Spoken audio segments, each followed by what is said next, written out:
Halos kinulong na ng batang lalaki ang kanyang sarili sa loob ng kanyang kwarto at wala ngang magawang makapasok sa kwarto niya.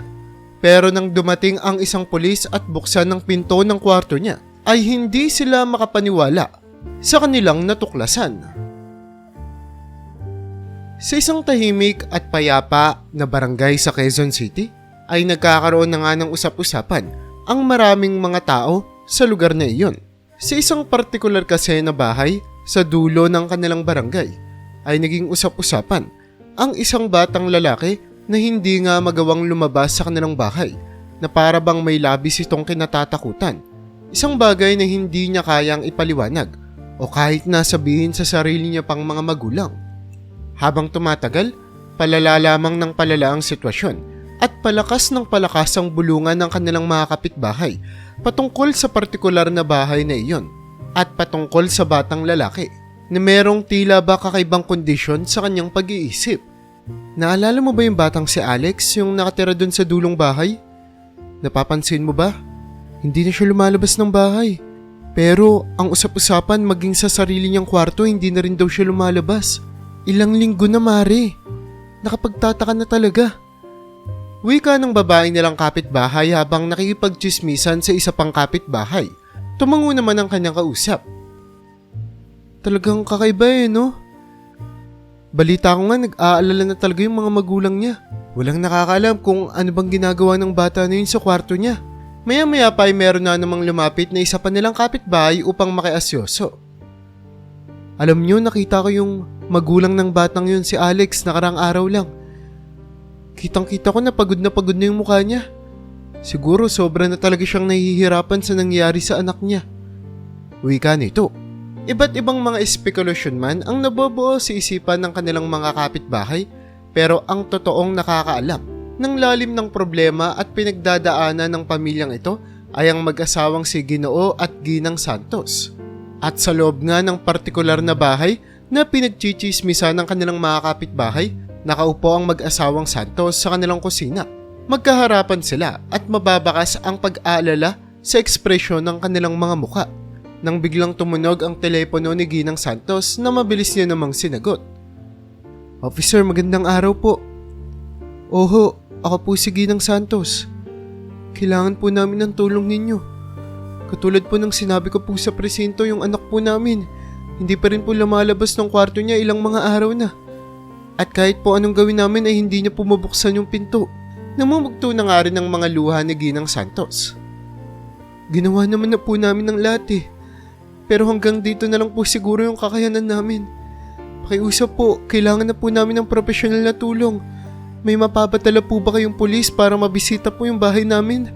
Baka po kasi kung ano nang nangyayari sa anak ko Wika pa nito, habang si Ginoong Santos naman ay tahimik na nakatitig sa kanyang asawa na nangingiyak-ngiyak na. Tuluyan na ngang namutawi ang desperasyon para sa buong pamilya na ito. Marami na silang sinubukan. Noong una ay pinapagalitan pa nila ang batang anak nila na si Alex, hanggang sa umabot na nagmamakaawa na sila at sinubukan na nga rin nila na sa pilitang tanggalin ang pagkakakandado ng pinto. Ngunit lahat ng kanilang ginagawa ay napupunta lamang sa walang kabuluhan. At sa mga pagkakataon na yun na sobrang desperado na sila, tumawag na nga sila ng pulis para makahingi ng tulong. Malayong malayo ang nararanasan ng pamilya na ito. So kung paano sila nagsimula. Makikita kasi sa mga pader ng kanilang bahay ang masasayang larawan nila bilang buong pamilya. Habang masayang-masaya at tuwang-tuwa si Alex sa mga litratong ito kasama ang kanyang mga magulang na para bang wala itong puno problema sa mundo. Sa araw din na iyon, isang sasakyan nga ng pulis ang huminto sa bahay ng pamilyang Santos. At inuluwan ng sasakyan na ito si Officer Reyes, isang mabait at marami ng karanasan na pulis. Pagkatapos niyang makababa sa sasakyan, ay agad siyang pumunta at kumatok sa pintuan ng bahay ng pamilya. Habang ang mga kapitbahay naman ng pamilyang Santos ay nakasilip lamang sa kanilang mga bintana at pinto. Nagiging curious na rin sila sa kung paano ba uusad ang istorya na ito ng buhay ng pamilyang Santos. Sa tagal ng nagtatrabaho bilang isang pulis ni Officer Reyes ay marami na siyang kakaibang mga kaso na naengkwentro. Pero may kakaiba siyang nararamdaman nang tawagan siya ni Ginang Santos. Isang kakaibang pakaramdam na talaga namang nagpapaintriga sa kanya. Tao po, Ginang Santos. Andito po ako, si Officer Reyes. Ako po ang pinadala ng police station para po tumulong sa kaso ng anak ninyo. Wika ng polis. Mabilis namang tumayo si Ginang Santos. Pumunta sa pinto at binuksan ito. Oh, officer. Nandyan na po pala kayo. Marami pong salamat sa pagpunta. Pakiusap po, sundan niyo po ako. Pilit ang mga ngiti sa mukha ni Ginang Santos. Pilit niyang itinatago ang pag-aalalang nararamdaman niya. Pagkatapos ay pinapasok na nga nila ang pulis. Umakyat sila kasama ito papunta sa kwarto ng kanyang anak. Nang tignan ng officer kung nakalakba ang kwarto, ay positive. Nakakandado ito at hindi basta-bastang mabubuksan na lamang. Habang sinusubukan naman ng pulis na buksan ang pinto, napatigil lamang si Ginang Santos na parabang ang mga mata niya ay nagsasabi na magkakaroon na ng pag-asa ang nangyayari sa kanyang anak. Pero sa kaparehang pagkakataon ay natatakot pa rin siya. Dahan-dahan naman nagsalita si Ginang Santos. Hindi na po talaga namin alam ang gagawin namin, officer. Napakatalinong bata po niya ni Alex. Lagi po siyang masiyahin. Hanggang nito pong nakaraang mga linggo, bigla na lang po siyang nagbago. Madilim ang parte ng bahay na iyon. Habang ang pinto naman na ito sa kwarto ni Alex ang nagsisilbing isang malaking harang. Hindi lamang para sa pisikal na aspeto, kundi para na rin sa emosyonal na nararamdaman ng kanyang mga magulang. Idinikit naman ni Officer Reyes ang tenga niya sa pinto ng kwarto ni Alex. Pilit na pinapakinggan ang anumang tunog na pwedeng nagmumula dito. Isa itong kaso na talaga namang determinadong maresolba ng pulis. Pabulong na nagsalita si Ginang Santos. Sinubukan na po namin, officer, na kausapin siya habang nakapadlock po yung pinto pero hindi po talaga siya sumasagot sa amin eh. Sobra na po kami nag-aalala. Uwi ka ng babae. O sige po, susubukan ko po na ako naman po ang makipag-usap sa kanya. Sagot naman ni Officer Reyes. Lumuhod ang pulis at inilapit ang kanyang labi sa pinto habang marahang nagsasalita. Alex, nandyan ka ba? Ako nga pala si Officer Reyes. Pulis ako na pinapunta ng magulang mo pero nandito ako para tulungan ka. Pwede mo bang buksan yung pinto para sa akin? Marahan na pananalita nito. Nanlaki naman ang mga mata ni Ginoo at Ginang Reyes nang makarinig sila ng kaunting kaluskos na nagmumula sa kwarto ng batang si Alex. Tila ba gumagana ang ginagawa ng pulis na pakikipag-usap sa kanya. Sige na, Alex. Nag-aalala na yung mga magulang mo kung anong nangyayari sa'yo. Ilang araw ka na daw hindi lumalabas sa kwarto mo. Nakakakain ka pa ba ng maayos? Ang gusto lang naman ng mga magulang mo ay malaman kung ayos ka pa ba at kung ano bang gumugulo sa isipan mo. Nandito kami para tumulong. Ano man yung kinakatakot mo, siguradong mareresolba natin yan. Magtiwala ka sa amin. Yung mama mo dito, umiiyak na. Hindi na mapakali. Gusto niya nang malaman kung ano nga bang nangyayari sa'yo. Dagdag pa ng pulis. Habang si Ginang Santos naman ay pilit na pinupunasan ang mga luha na patuloy na tumutulo sa kanyang mukha. Maya-maya pa ay palakas ng palakas ang kaluskos hanggang sa tuluyan nang naging tunog ito ng yapak ng mga paa at hindi kalaunan, dahan-dahan na bumukas ang pinto ng bata. Sapat na ang espasyo na ito para makita ni Officer Reyes ang natatakot na mga mata ni Alex na nakasilip mula sa loob ng kanyang kwarto. Talaga namang hindi madali para sa mga magulang ni Alex na mangyari ito sa kanilang anak. Bukod kasi sa nag-iisang anak lamang si Alex, ay ginagawa nga rin nila ang lahat para mabigyan ito ng maaluwang buhay. Si Ginoong Santos ay nagtatrabaho ng mahabang mga oras sa isang factory sa kanilang lugar. Kaya naman maraming mga pagkakataon talaga ni hindi nga siya nagkakaroon ng oras sa kanyang pamilya. At sinisisi niya ang kanyang sarili kung bakit nangyayari ito sa kanyang anak. Sobrang nakokonsensya siya na hindi niya nga nabibigyang tuon ang nag-iisa nilang anak. Iniisip niya na siya ang dahilan kung bakit nagkaroon ng ganito kalaking problema si Alex, na kung natutukan niya lamang sana ito at hindi pinagpalit sa maraming oras sa pagtatrabaho, baka may ibang nangyari at baka hindi ito maranasan ng kanyang anak. Habang si Ginang Santos naman ay isang guro sa isang pampublikong paaralan. Sobra din naman siyang mapagmahal sa kanyang anak, kung saan ay lagi nitong ibinibigay ang lahat ng mga pangangailangan ni Alex. Ngunit sa pagkakataong ito, ang nangyayari sa kanyang anak ay isang problema na hindi na kayang masolusyonan. Kaya naman sa kauna-unahang pagkakataon sa kanilang buhay ng kanyang anak na si Alex, ay sobra nang naapektuhan ang kanyang sarili, hindi lamang sa kanyang pagtatrabaho, kundi pati na rin ang kanyang pagtulog, dahil sa bigla ang pagbabago sa pag-uugali ni Alex.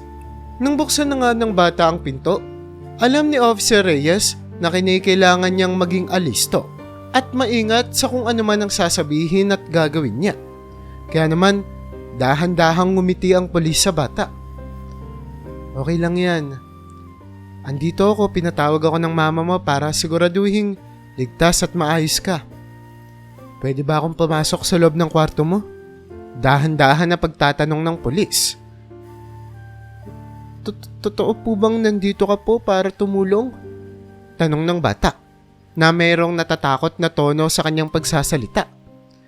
Tumango naman si Officer Reyes. Aba, syempre naman, pinapangako ko sa iyo. Mag-usap tayo sa loob kung saan ka komportable. Ayos ba yun? Dagdag pa ng pulis. Nag-aalangan man ang bata noong una, ngunit binuksan niya na ng malaki ang pinto na nagpapakita na pinapayagan niya nang makapasok ang pulis sa loob ng kanyang kwarto. Si Alex, na nasa 8 taong gulang pa lamang, na halos ilang linggo nang nagtatago sa hindi malamang takot na kanyang nararamdaman, ay ngayon sa kauna-unahang pagkakataon ay nakaramdam siya ng kaunting pag-asa na mayroon ng taong totoong makakatulong sa kanya. Habang pumapasok si Officer Reyes sa loob ng kwarto, nakita niya kung gaano ito kadilim at para bang meron siyang nakakakilabot na nararamdaman sa paligid. Ngunit ang pinakapumukaw sa kanyang atensyon ay ang mga larawan at mga drawing na nakadikit sa mga pader. Hindi lamang ito basta-bastang mga drawing. Nang lapitan niya ito isa-isa, ay mapapansin ng mga drawing na ito ay merong pinagmulan na takot at trauma mula sa batang si Alex. Doon na pagtanto ng pulis na hindi lang ito basta-bastang kaso na kung saan ay gustong mapag-isa ng bata. Meron siyang mas malalim pang problema na kailangang aksyonan. Maya-maya ay umupo si Officer Reyes sa tabi ng bata. Alex, pwede mo bang sabihin sa akin kung anong nangyari? Bakit ayaw mong lumabas ng kwarto mo? Kita mo namang nag-aalala na yung mga magulang mo sa'yo. Gusto nilang malaman kung ano bang totoo mong problema. Nang sabihin ito ng pulis, muling nanlaki ang mga mata ni Alex. Na tila ba takot na takot ito, sabay kuha ng kanyang stuffed toy na pinangalanan niyang Monaco. Noong umpisa ay nag-aalinlangan pang sumagot si Alex. At ang kanyang boses nga ay tila ba pabulong lamang sa sobrang hina nito. Mangyak-ngyak ang bata. Baka po hindi po kayo maniwala sa akin pero meron pong halimaw dito sa bahay. So tuwing pong sumasapit ang gabi, naririnig ko po yung mga kaluskos nito. Naririnig ko po na gumagalaw siya gabi-gabi. Natatakot po akong lumabas ng bahay. Natatakot akong lumabas ng kwarto ko. Sinubukan ko naman pong sabihin sa mga magulang ko pero hindi po nila ako pinaniniwalaan. Habang nagkikwento ang bata ay tumatangu-tangu lamang ang pulis. Na pinapakita niya sa bata ang sinserong pakikinig niya sa problema nito. At doon pa nga napansin ng pulis ang isa pang drawing na nasa paanan naman ng kama ng bata. Isa itong tila ba malaking anino ng halimaw na iginuhit ng bata. Agad namang binalik ng pulis ang pagkakatitig niya sa bata mula sa drawing.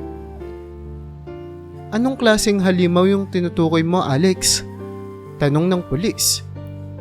Bumulong naman si Alex. Nakakatakot na halimaw po. Pag narinig niyo po yun ng gabi, maririnig niyo po yung mga kaluskos niya. Tapos, para pong umaalulong siya. Talaga namang bakas na bakas sa boses ni Alex ang takot na kanyang nararamdaman sa tuwing sumasapit ang gabi. Ang hindi alam ng mga magulang ng bata ay halos hindi makatulog si Alex dahil sa takot na kanyang nararamdaman kapag nagdidilim na ang paligid. Muli ay nilapitan ng officer na si Reyes ang mga drawing ng bata na nakadikit sa pader. Alam niya na iisa lamang ang kailangan niyang gawin. Kailangan niyang makuha ang tiwala ng batang si Alex para matulungan itong makarecover sa traumang kanyang nararanasan sa tuwing gabi. Huminga ng malalim si Officer Reyes at nginitian ng bata. Alex, alam mo, naniniwala ako sa iyo. Talaga namang nakakatakot yung mga halimaw paminsan. Kahit na hindi sila totoo. Pero pinapangako ko, nandito ako para panatilihin kang ligtas. Pwede mo bang ituro sa akin kung saan mo naririnig yung mga tunog na yun? Yung mga kakaibang tunog na sinasabi mo sa akin kanina? Tinitigan ni Alex ang pulis na si Reyes. Na tila ba hinahanap ng bata ang sensiridad sa mga mata ng lalaki. Dahan-dahan ay itinaas ni Alex ang kanyang hintuturo at tinuro ang kanilang kisame. Kinakabahan siya. Doon po sa taas, sa may attic namin. Wika ng bata. Sinundan naman ni Officer Reyes ang pagkakatitig ng bata sa kisame at tumango. Naiintindihan ng pulis na kung anumang bumabagabag sa batang ito ay kailangan niyang maimbestigahan. Kaya naman matapos ang saglit nilang pag-uusap, tumayo ang pulis. Inilatag ang kanyang kamay bilang pagpapakita na handa siyang tumulong kay Alex. Ganito na lang muna, Alex. Paano kung samahan mo muna yung mga magulang mo ngayong gabi?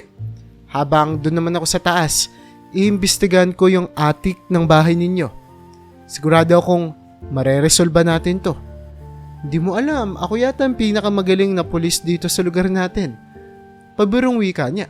Nag-aalangan man ang batang si Alex katulad ng una, ngunit hinawakan niya ang kamay ni Officer Reyes. Dahil kahit papaano ay nakakaramdam na siya ng pagiging ligtas sa kauna-unahang pagkakataon sa loob ng ilang mga linggo. Naglakad sila ng magkasama pababa ng bahay kung saan nag-aalala namang naghihintay ang mag-asawang si Ginoo at Ginang Santos. Mabilis na nilapitan ni Ginang Santos si Alex at niyakap ito.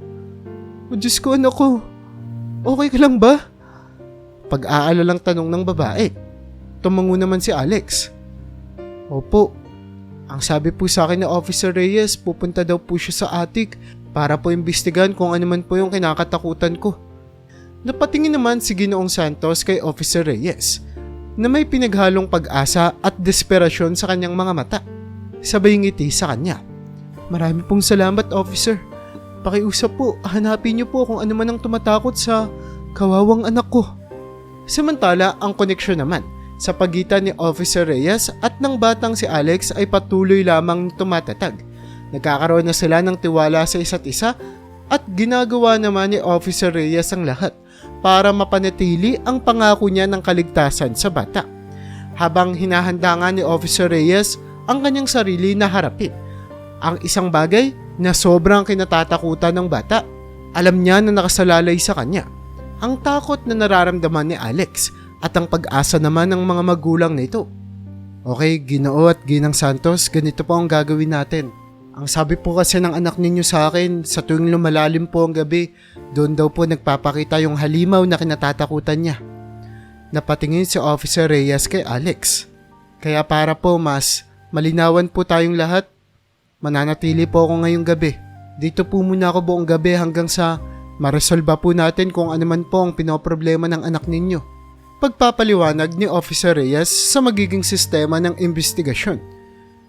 Officer, naniniwala ka po ba talaga na meron pong kakaibang nangyayari dito sa bahay? Wala naman po kaming napapansin ng asawa ko. Pagtatakang tanong ni Ginang Santos. Kalmado naman na sumagot sa kanila ang pulis. Hindi ko pa po alam pero pinapangako ko sa inyo. Kung ano man po ang kakaibang nangyari dito sa bahay nyo, sisiguraduhin kong malalaman natin. Para na rin po sa kaligtasan ng anak nyo sa tuwing gabi. Habang lumalalim pa ang gabi, ay lalo lamang nababalot ng katahimikan ng buong bahay. Na kung saan ay nababasag lamang ang katahimikan sa tuwing nagkakaroon ng mahinang langit-ngit mula sa mga kahoy na parte ng bahay na ito. Talaga namang sobrang lala ng tensyon na halos hindi na nga sila makahinga lahat habang naghihintay sa kung ano ang pwedeng mangyari. Tuluyan nang umakyat si Officer Reyes sa may attic habang naghihintay naman ang pamilyang Santos sa baba. kung saan lumampas na nga ang 12:00 ng hating gabi. Patuloy lamang na tinititigan ni Officer Reyes ang notepad. Ito ay tungkol sa pagkakaayos ng bahay. Naghahanap siya ng mga posibleng daanan ng kung sino man at mga description na ibinigay ni Alex na kanyang nakikita at naririnig sa tuwing gabi. Pero wala namang pinagbago. Tahimik pa rin ang bahay. Hanggang sa dumaan pa nga ang hating gabi. Pero nanatiling tahimik ang bahay.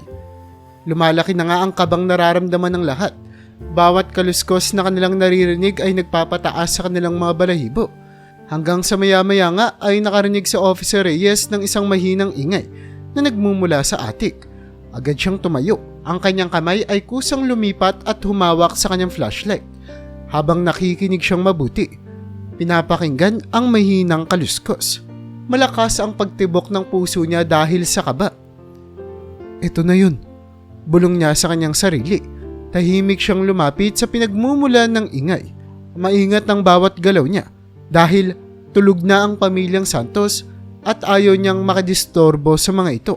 Sinaggalaman ng flashlight ang nagsisilbing gabay sa kanya at pagdating niya sa may pintuan ng attic, huminto siya at huminga ng malalim.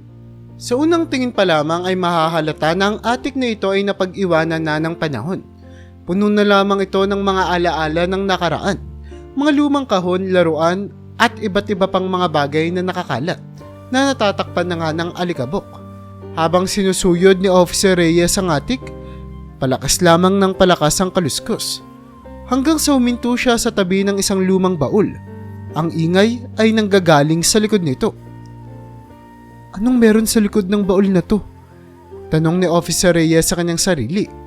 Dahan-dahan niyang inilipat ang baul at lumitaw ang isang maliit na siwang sa dingding. Mula sa loob ay may dalawang kumikislap na mata na nakasilip. Bumilis ang tibok ng puso ni Officer Reyes, pero pinakalma niya ang kanyang sarili at tinignan ito ng mabuti. Alam niya kasing nakasalalay sa kanya ang kaligtasan ni Alex.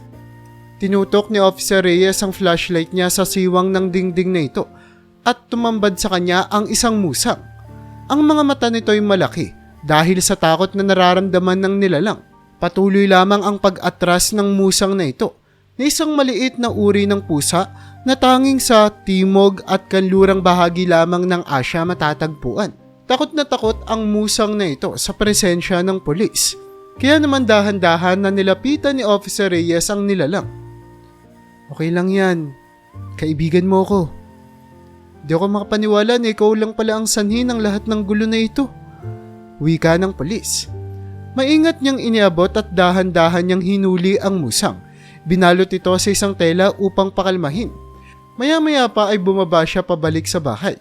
Bahagyang kalmado na dahil nalutas niya na ang misteryo na ilang linggong tumakot at gumulo sa isipan ng batang si Alex. Pagkabalik niya sa sala ay inilagay ni Officer Reyes ang musang sa isang maliit na kahon na nakita niya rin sa attic. Umupo siya at nakakaramdam na ng ginawa. Ang pinagmula ng lahat ng takot ni Alex ay ngayon natuklasan na. Isang musang na naghahanap ng masisilungan at pagkain. Maya-maya pa ay lumabas na rin sila Ginoo at Ginang Santos mula sa kanilang kwarto, habang ang batang si Alex naman ay nakayakap sa binti ng kanyang ama. May nakita ka bang kahit na ano, officer? Pagtatanong ng ama ng kanilang tahanan. Ngumiti naman si Officer Reyes. Oo, ang maliit na hayop na ito ang gumagawa ng ingay sa attic ng bahay ninyo. Ipinakita niya sa kanila ang musang na ngayon ay kalmado na nasa loob ng kahon. Nanlaki naman ang mga mata ni Alex sa gulat at ginawa. Pusa lang po pala? Tanong ng bata. Tumango naman si Officer Reyes. Oo Alex, isa lang musang. Maingay sila lalo na kapag natatakot at naghahanap ng pagkain. Wika ng pulis. Umiyak naman sa kaginawaan si Ginang Santos. Salamat po Officer Reyes. Maraming salamat po. Malaki ang naitulong mo po sa amin sa buong pamilya namin. Banayad naman nung umiti sa kanya ang pulis. Alex, naging matapang ka sa pagsabi ng bagay na kinatatakutan mo. Ngayon na alam na natin kung saan nanggagaling yung takot mo. Sisiguraduhin ko at sisiguraduhin ng mga magulang mo na hindi na ito mauulit pa. Okay ba? Ngumiti naman si Alex sa pulis at niyakap ito ng mahigpit. Maraming salamat po, Kuya Reyes. Marami po talagang salamat, makakatulog na po ako ng maginhawa. Wika ng bata. Ngayon ay tuluyan na ngang napawi ang mga takot na nararamdaman ni Alex. Tinulungan naman ni Officer Reyes si Ginoong Santos na pakawalan ang musak sa isang kalapit na kagubatan sa kanilang lugar. Tinitiyak na hindi na ito babalik pa sa bahay. Pinanood ni Alex ito mula sa bintana. Ang takot niya ay unti-unti nang napalitan ng kuryosidad. Pagkatapos nilang maibalik ang musang na ito sa gubat, ay nilapitan ni Officer Reyes si Alex, lumuhod sa tabi ng bata. Kita mo? Minsan kasi yung mga takot na nararamdaman natin, mga laro lang yun sa isipan natin. Nagiging mapaglaro lang yung utak natin. Kaya Alex, huwag mong kakalimutan. Mas matapang ka kaysa sa iniisip mo. Wika ng pulis. Ngumiti naman sa kanya si Alex. Salamat po, Officer Reyes. Sa pagtitiwala niyo po sa akin at pagtulong niyo po sa akin na harapin po yung kinatatakutan ko. Wika ng bata. Habang si Ginang Santos naman na namumugto pa rin ng mga luha, ay nagsalita na rin. Hindi sapat ang pagpapasalamat namin sa iyo, Officer. Ibinalik mo sa pamilya namin ang dati naming anak. Marami po talagang salamat. Tatanawin po namin itong isang napakalaking utang na loob. At sa wakas nga, ang maliit na batang hindi nagpapapasok ng kahit na sino sa kanyang kwarto ay natagpuan ng lakas ng loob na lumabas mula dito. Alam niya kasi na siya ay ligtas at may mga taong nagmamahal sa kanya. Salamat sa kabaitan at katapangan ng isang dedikadong pulis. Pero hindi dito nagtatapos ang kanilang istorya. Naging malapit kasi si Police Officer Reyes sa batang si Alex, na kung saan sa tuwing nagdiriwang ng kaarawan si Alex ay laging pumupunta si Officer Reyes upang magbigay ng regalo dito. At kung minsan naman, dinadala ng pulis ang kanyang mga anak para makipaglaro sa bahay ng pamilyang Santos. Tila ba ay mas lalo pang lumaki ang kanilang pamilya at talaga namang lalo lamang itong sumaya dahil sa kabutihang pinapakita nila sa isa't isa. Kaya naman kung nagustuhan mo ang storya natin ngayon ay huwag mo namang kalimutang mag-like. Pindutin mo na rin yung subscribe button para makagawa pa tayo ng ganito kagagandang mga istorya sa susunod pang mga araw.